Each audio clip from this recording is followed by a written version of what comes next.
7 here on the programme. Well, all eyes on Cape Town for many, many reasons. And I think the obvious reason is the fact that tomorrow we'll see the State of the Nation address being delivered to the nation from our parliament, and that, of course, is when President Jacob Zuma addresses the nation, and we're looking forward to that one. It'll be in the evening, but of course, throughout the day, lots of events taking place. So that's Cape Town. And another reason why Cape Town under the spotlight, that, of course, is where Nelson Mandela took his first steps as a free man after spending 27 years in prison. This, of course, was 25 years ago today, the 11th of February, 1990.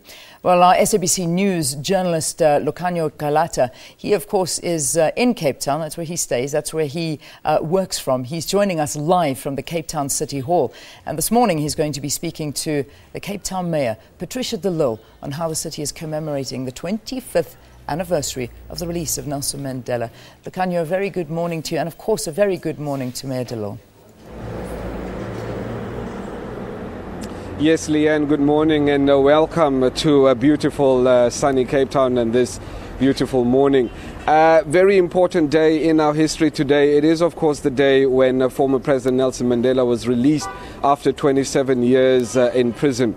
When he left Victor Verster prison, he came to the City Hall and he had made his first address from this podium where I have the privilege of standing on this morning.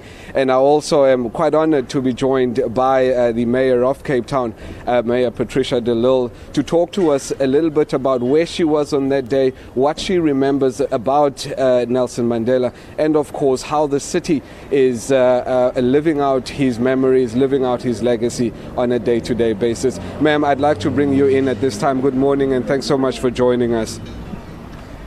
Ma'am, tell us, 25 years ago today, very historic day, Nelson Mandela, this was his home. Cape Town was his home for 27 years. Yes, when our late President Tata Madiba was released from prison on the 11th of February, he stood here, and that speech changed the path and the direction of South Africa forever. I was here as part of a crowd of over 50,000. We waited for more than 6 hours in the hot sun of about 30 degrees. And when he finally came out and he greeted us, he said, "Thank you to the people of Cape Town for all the marches that we've had during the years." It was an inspiration to the political prisoners on Robben Island. Now, Tata Madiba had the ability to unite us as a nation. He made us believe that we can move on from all the injustices of the past. In 2013, the city of Cape Town declared that year to be the year that we will celebrate the life of Tata Madiba while he was still alive. We then put his face and pictures up all over the city, but we further weave into our day-to-day governance the values and the principles that he stood for so that we could deal with the injustices of the past. Just explain to us, when you say that you've weaved it into the day-to-day governance, just give us practical examples of exactly how the city has learned from Madiba and how it espouses his values today. Yes, in simple language that everybody can understand. We had always wanted to build an inclusive city, whereby everybody in the city of Cape Town must feel that sense of belonging and that we are all one nation united in our diversity. The second one was to build a caring city, whereby the most vulnerable, the poor in our city, that after more than centuries of oppression and poverty, that we have to do a lot more to make sure that we deal with the backlog of the past. And so as the city of Cape Town, we spend over 67% of our budget just on the poorer areas, the previously disadvantaged areas.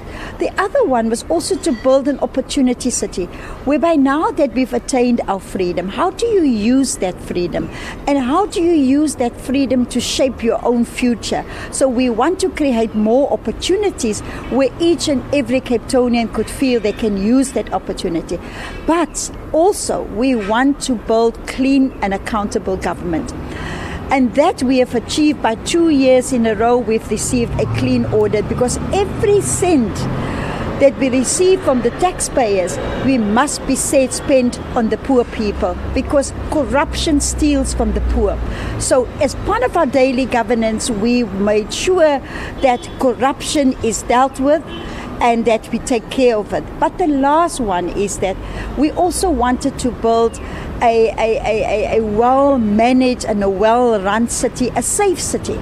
Because if people don't feel safe in their homes, in their schools and their churches, then they also can't be enjoying their freedom. So we have done a lot to empower not only our Metro Police, but also our communities, establishing neighborhood watches, getting everybody involved to take care of their own safety. So that is just part of the principles that we've weaved into our governance. Ma'am, also quite critically, you were one of the first members of our democratic parliament, serving, of course, with the then state president, Nelson Mandela. Just tell us a little bit about the times that you had spent with him on a one-to-one basis. What did you learn from him on a personal level? Well, the first thing he did to build inclusivity was to divide the portfolio chairs at Parliament amongst all the political parties. So my first interaction with him as the president was when I was appointed by President Mandela to become the chairperson of the Portfolio Committee on Transport. But my very first interaction with him was at the house of Archbishop Desmond Tutu, where we were discussing, and Archbishop Tutu convened all political leaders to talk about the violence, black and black violence in KZN. And he walked into that room, and his presence, he made all of us, greeted all of us, and I hugged him for the first time. And I will never ever forget that day. You are now here, we are 25 years later. Do you think that the South Africa that we live in today is the kind of South Africa that Madiba would have envisioned? Well, Mandela started the long walk to freedom. His life might have ended, but our walk still continues. Yes, we've achieved a lot in our country. Must remember, we only started dealing with the past since 1994.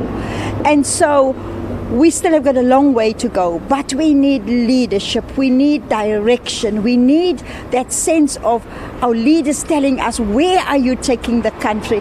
And then us as South Africans also taking responsibility to live up to the values and principles of Tata Madiba. All right. Ma'am, thank you so very much for joining us today. We really do appreciate it. Well, Leanne, that's it from us here in Cape Town. Mayor Patricia De Lille talking to us about her personal experiences and what the city is doing to live out the values of Nelson Mandela. We hand the reins over to you in Johannesburg, Leanne.